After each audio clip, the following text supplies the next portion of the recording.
the acquisitions, this was obviously helping to drive up your revenue, position your company towards some type of exit.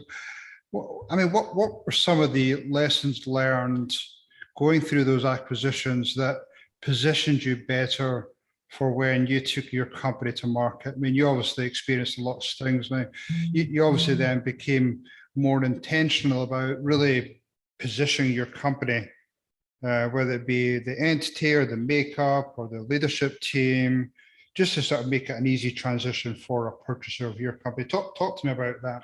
Yeah, there's a lot of moving parts with that when you have the time where you think you're ready to get to your exit, and possibly my move was to sell the company, and there's a lot of moving parts with that.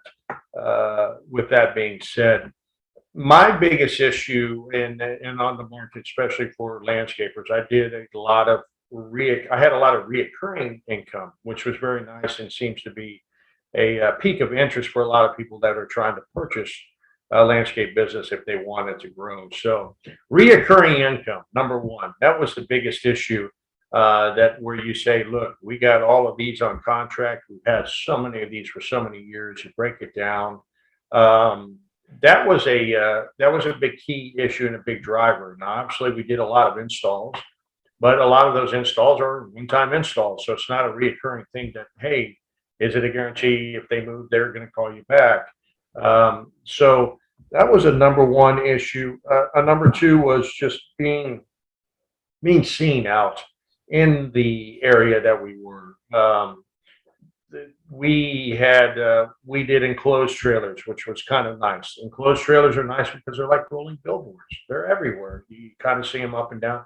And when you have multiple of them, you have 10 of them going out every day. They're all over the area. And that's how people really kind of got to recognize us with that. So those are some of the key factors. We had a great maintenance program with our equipment because we had tons of pieces of equipment, and we had a regular scheduled maintenance program for all of the equipment, whether it's blades being sharpened, oil changes, oil filter changes, greasing, whatever we needed to do.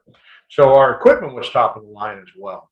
And all of our equipment was fitted out to be the same kind of makes and models, same makes, to where if there was interchangeable parts or anything like that, we didn't have, a Skag mower with a X-Mark mower with a still weed eater with a Echo blower kind of thing. So we did all the same makes and models.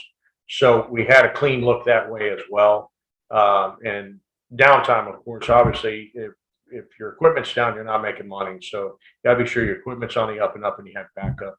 So a lot of those were some key factors to get to be appeasing to look at, to being put on the market, to be a viable business to actually be bought or acquired out. And we had all those key pieces that I worked on very diligently.